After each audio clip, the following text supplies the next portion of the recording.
Para você que está chegando agora e não me conhece, eu sou Noemily Mota, advogada de família e sucessões, sou formada pela UFBA e pós-graduada em Direito Civil, Processo Civil e Advocacia Extrajudicial. Eu saí de Salvador, minha cidade natal, que eu amo, para abrir um escritório no interior da Bahia, uma cidade de 32 mil habitantes. E aí eu vou te dizer, minha irmã, hoje é a hora que a gente vai falar de cobrança de honorários, vamos falar sobre como precificar os seus serviços adequadamente.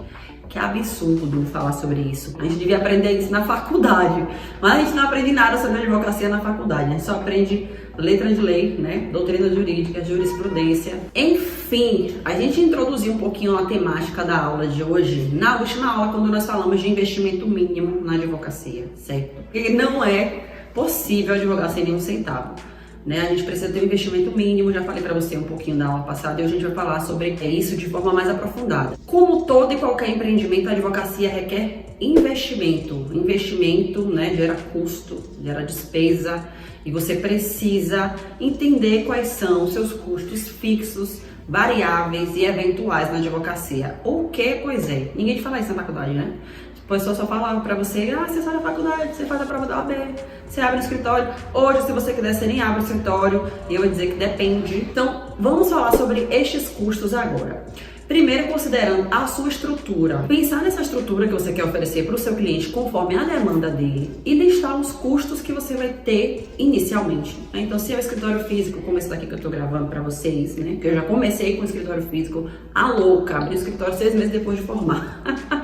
E aí, minha filha, mas eu já tinha uma pequena estratégia montada, apesar de não entender nada, né, de plano de negócios, de planejamento estratégico, de análise de risco. Gente, eu não sabia nada de empreendedorismo. Meu Deus, como foi? Foi Deus, foi a graça divina que me fez chegar até aqui. Quais são os seus custos fixos? São os custos que não mudam a cada mês. Leva em consideração, se você tem um escritório físico, né, aluguel, recepcionista, se você já for começar com essa estrutura, água, luz, internet, ó quanta coisa. Aí você vai me dizer, meu Deus, olha, deixa eu lhe dizer uma coisa, que mesmo que você não tenha escritório físico, vai entrar esses custos aí, porque se você for advogado de casa, tem que ter água, luz, internet, né, eletricidade, vai ter que ter. Aí você tem que ter estrutura mínima, computador, impressora, celular, não tem como advogar sem isso. A anuidade do AB que tem que pagar, né, minha irmã, você já sai com débito, você já sai devendo. O povo pensa o quê? Minha mãe falava isso, você estudou direito. Eu estudou na UFBA, achava o quê? Que eu ia sair da faculdade já rica, né? Não é assim que funcionam as coisas. Você tem que realmente entender qual é a sua realidade e se posicionar para a vida que você quer ter, certo? Anota tudo que você precisa, lista os custos fixos todos. Então, a estrutura mínima, né? Se você vai advogar online, você tem que ter um site, né? Para quem vai atender online, é imprescindível ter presença digital, site. Dá para ter site gratuito, você pode você mesmo fazer um site numa plataforma, hospedar de graça, é possível, certo? Não vai ficar lá dos melhores, mas comece com o que você tem, é o que eu digo. Então já lista aí. Rede social, que é de graça, você pode ou não patrocinar anúncio, mas se você tiver, já coloca isso no seu custo fixo também, se você for fazer todo mês. Se bem que esse custo com anúncio pode ser variável, né? A gente vai falar sobre isso. O custo fixo é o que não é módico, né? Ele é estático. Todo mês é aquele mesmo valor. Você vai colocar na sua planilha, no seu controle de caixa, isso de uma forma fixa. Quem é aluno do MAP tem acesso a uma planilha de controle de caixa, onde você tem umas formulazinhas lá que já te dão tudo somado direitinho, tudo individualizado, despesa fixa, despesa eventual, enfim. O variável é o quê? Material de papelaria, né? Folha, caneta, tal, que varia conforme o mês. Material de copa, por exemplo, se você vai servir, né, o cafezinho para o seu cliente, né, tudo isso faz parte do atendimento ao cliente, então você bota isso na despesa. Outra coisa, né, que vai entrar no variável, são os custos que você tem com deslocamento para audiência, né, transporte, etc.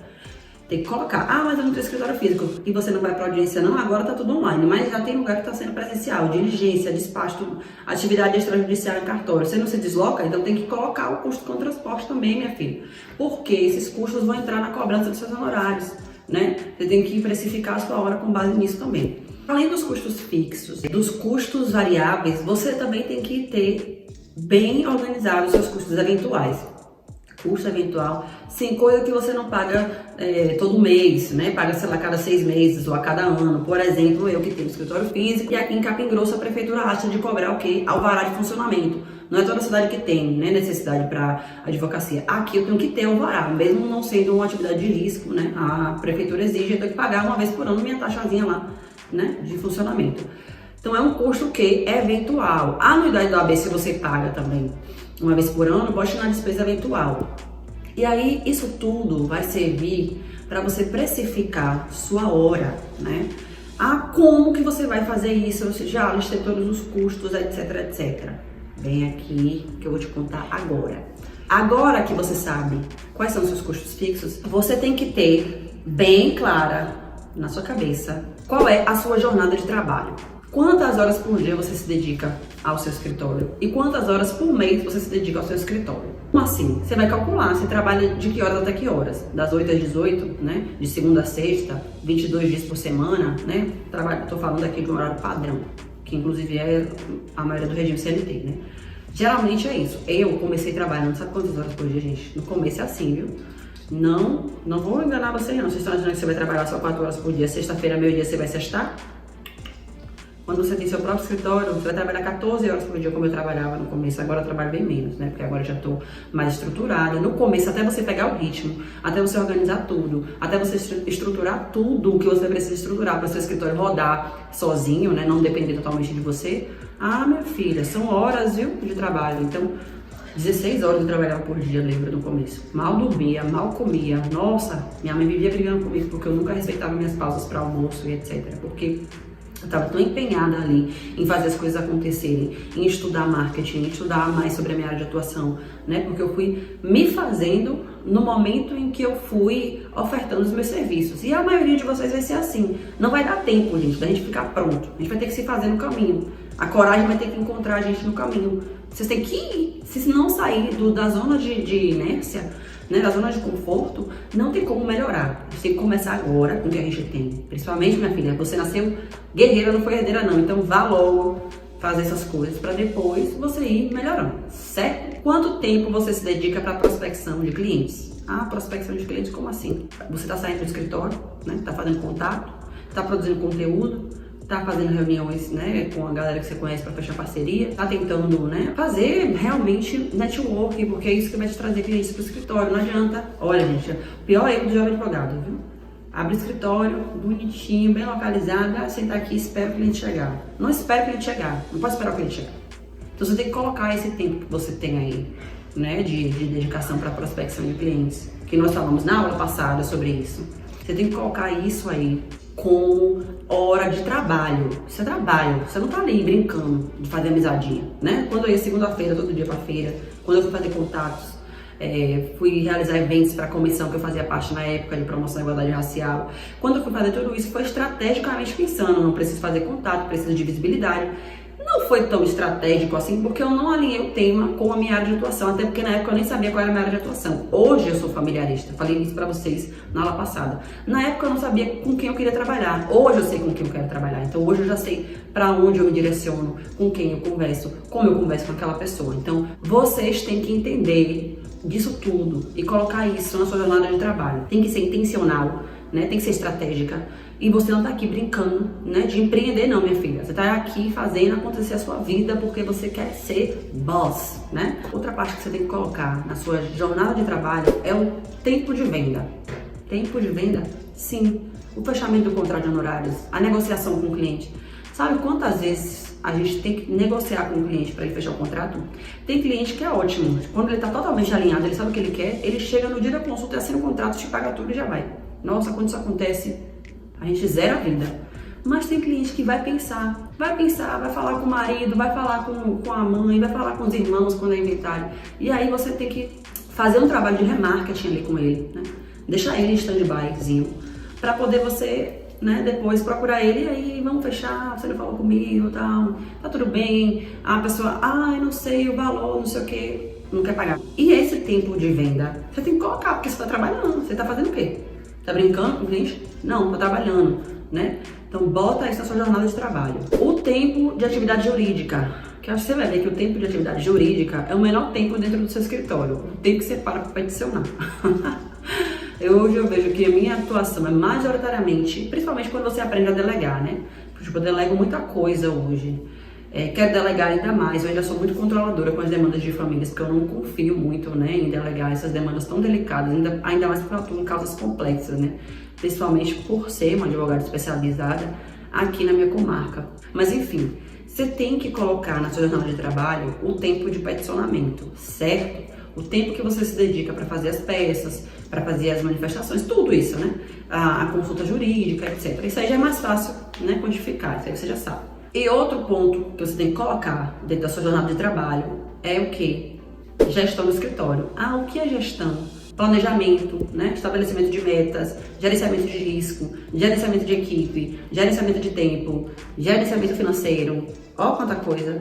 Minha filha, no começo, é mais tempo do que isso, minha filha, que você se dedica ao trabalho. Sabe por quê? No começo era eu para fazer o café, para limpar, para atender o cliente, para marcar atendimento, para fazer tudo. Imagina aí. Por isso que eram 16 horas de trabalho. Aí eu pensava assim, como eu tava fazendo tanta coisa, né? E a parte jurídica era menor, eu pensava, nossa, velho, eu não tô fazendo nada no escritório, o que é que eu tô fazendo? Aí um belo dia eu resolvi anotar tudo que eu tava fazendo. Sabe quantas funções eu tava desempenhando no escritório? 9 funções. Minha irmã, isso é um erro, viu? Não desempenhe todas as funções do seu escritório. Se você puder delegar, delegue logo. Então a primeira coisa que eu fiz quando eu pude delegar foi contratar recepcionista. Delega agendamento, delega contato com o cliente para organizar documento. Essa parte toda administrativa eu já deleguei. Outra coisa que eu delego bastante são as demandas da parceria, né? Então, por exemplo, eu não faço tudo. Inclusive já deixo isso claro para o cliente que eu cuido do processo dele, fico à frente do processo dele, mas que a gente tem um especialista para cada área. Então tem minhas parceirinhas lindas, maravilhosas, a doutora Elisa, a doutora Paula, tem os meninos, né, de bancário, o IDEC, Antônio, enfim, uma equipe que eu, graças a Deus, pude contar desde o começo. Delega, minha filha, larga a mão de ser controladora, larga a mão de querer fazer tudo, a não ser que você esteja se conhecendo, né? Se você ainda não sabe em que área você quer atuar, quero experimentar, aí tudo bem. Isso que eu tô falando aqui pra vocês, na sua jornada de trabalho, e calcular quantas horas por dia você realmente trabalha, beleza? Agora, o que é que você vai fazer? Você vai pegar seu custo mensal, beleza? E vai dividir pela quantidade de horas que você trabalha por mês. Então, vamos supor que a sua hora, seu custo por hora tá R$100. Beleza. Você vai cobrar cada demanda R$100 por hora? Não. Por quê? Porque você não trabalha para pagar a conta. Beleza? Beleza. Por que o erro da galera? Meu custo por hora é R$100, então vou aplicar R$100 nas minhas demandas. Não, minha filha, porque aí você só vai ter o valor para pagar a sua conta. Todo mundo que empreende quer o quê? Lucro. Eu sei que quem escolheu o direito, se você tá aqui me vendo, né, se você ama a advocacia, você não escolheu o direito por conta do dinheiro, até porque se fosse por conta do dinheiro, você ia entrar para a área de tecnologia da informação, que agora é o que dá dinheiro rápido, né? Ou marketing digital, ou sei lá, alguma dessas coisas aí que dá dinheiro rápido. Não é direito. Direito a gente faz por amor, só que a gente quer ganhar dinheiro também, porque amor não paga as contas, né? Então o que é que você vai fazer? Aplicar uma margem de lucro em cima do valor da sua hora. Então você pode multiplicar por 2, por 3, por 5, quanto você acha que é justo, né? E com base no valor do seu serviço também. E o valor, gente, eu tô falando, não é custo, o valor é a percepção, né? Aquilo que você gera como algo notório. Bom, depois que você ter esclarecido isso, agora você vai entender como é que você calcula o valor para cada ação. É importante você, inclusive, conhecer profundamente cada ação que você vai ofertar para o seu cliente. No começo, gente, é muita tentativa e erro. Por isso que eu tô dizendo que no começo a gente vai se dedicar muito, vai ter muito teste, para depois ver o que dá certo. Inclusive, depois disso, que você vai conseguir filtrar que tipo de demanda que você vai querer atender ou não. Por exemplo, hoje eu não faço mais violência doméstica, processo de guarda eu não faço mais, né? No começo vai ser muita tentativa e erro, muito autoconhecimento. E você, inclusive, só vai ter noção de algumas coisas depois de experimentar na prática. Porque, por exemplo, eu tive que viver um flagrante criminal para entender que eu não queria atuar com crime. Eu tive que viver a advocacia previdenciária para entender que eu não queria advogar com previdenciário. Eu tive que passar pela experiência de consumidor para entender que eu também, por mais que eu tivesse conhecimento, porque eu estagiei no escritório que é consumerista, apesar de ter experiência, de ter habilidade, eu não quero isso pra minha vida, eu tive que passar por isso. E eu só realmente assumi o direito de famílias quando eu vivi o direito de famílias como advogada e pensei, não, realmente isso que eu quero. Lembra que eu falei da forma de escolher a sua área de atuação, considerando paixão, habilidade e demanda? Beleza. Às vezes você vai escolher conforme a sua paixão, habilidade e demanda, e quando você vai pra prática, você não se identifica com aquilo, porque a prática não tem nada a ver. Então não tenho medo de mudar, gente. Não tenho medo de mudar, até porque você vai se aperfeiçoando no caminho, você vai se identificando no caminho. Eu vou quantificar depois da prática aqui para fazer uma ação de divórcio, você leva, sei lá, 30 horas para fazer ela até o final, né? Isso considerando diligências, considerando peticionamento, considerando as fases processuais até chegar na sentença, beleza? Então você vai fazer o quê? Pegar aquela sua hora, que você achou R$100 o seu custo de hora, multiplicar pela sua margem de lucro. Então, se você quer um lucro de 100%, você multiplica por 2. Então, a hora que é 100, você multiplica por 2, vira 200. E agora você vai multiplicar esse valor de 200 pela quantidade de horas que você vai se dedicar naquela ação. Então, vamos supor que é R$200, você se dedica a ter 30 horas. Então, quanto você vai cobrar por essa ação? No mínimo R$6.000, certo? Para você pagar o processo e ter o lucro. Porque você não está trabalhando só para pagar a conta, né? Você tem que ter lucro. E óbvio, né, que isso é um valor mínimo que você vai cobrar. Lembrando que você tem que considerar o desgaste que você tem, né, emocionalmente com a demanda, ou enfim, vai depender muito da sua área de atuação. E aí, leva em consideração o mínimo na tabela da OAB. Eu lembro que muito no começo, quando eu vim pra cá, as pessoas falavam, você tá cobrando muito caro, o mínimo da tabela no interior, as pessoas são assalariadas, não dá, você vai passar fome, você não vai ter cliente, Eu ouvi muita coisa disso. Aí, eu barateei, me arrependi, paguei pra trabalhar em alguns processos, principalmente demanda de famílias, não vale a pena cobrar abaixo da tabela. Eu não acho que vale a pena nem cobrar o valor da tabela apenas. Cobre com base realmente no seu custo, né, na sua margem de lucro e também no desgaste emocional que você vai ter para a resolução desse processo. Quando a gente fala de lucro, é importante a gente entender que tem várias formas de lucrar, né? E na advocacia de referência, o lucro, ele não vem com a quantidade, né? O lucro vem com a qualidade. Então, os honorários são mais altos, porque você pega poucos casos e se dedica ao máximo possível naquele. Quem é advogado de massa ganha na margem.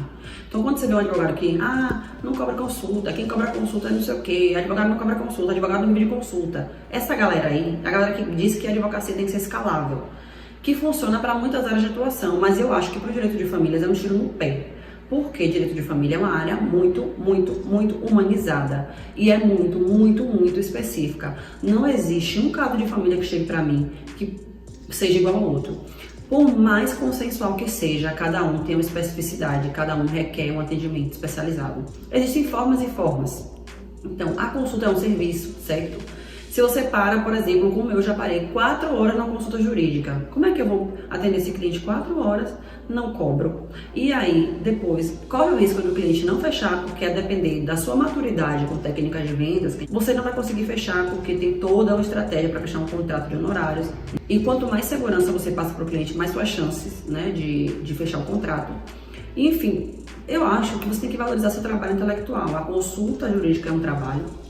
Está previsto na tabela da AB, no Código de Ética, no Estatuto da AB.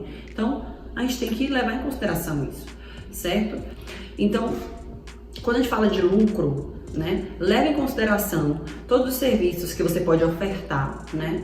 E outra situação que é importante é entender se você quer lucrar na quantidade ou na margem, né? Que é você ofertar pouco, cobrando muito. E isso tudo vai depender da sua estratégia competitiva. E o que é estratégia competitiva? Aluno do MAP vai saber. Então, você tem que entender que são posicionamentos diferentes. Não existe um certo e um errado. Só escolha o que é melhor para você, meu irmão. O quanto antes você se conhecer e entender o que é melhor para você, mais sucesso você vai ter. É isso. Acredito que a gente conseguiu esgotar, né, o tema da nossa aula de hoje. Não desvalorizem seu trabalho. E vai, minha filha, atrás de alçar seus voos, ainda que sozinha. É possível. É possível, eu tô aqui para dizer isso. Vambora!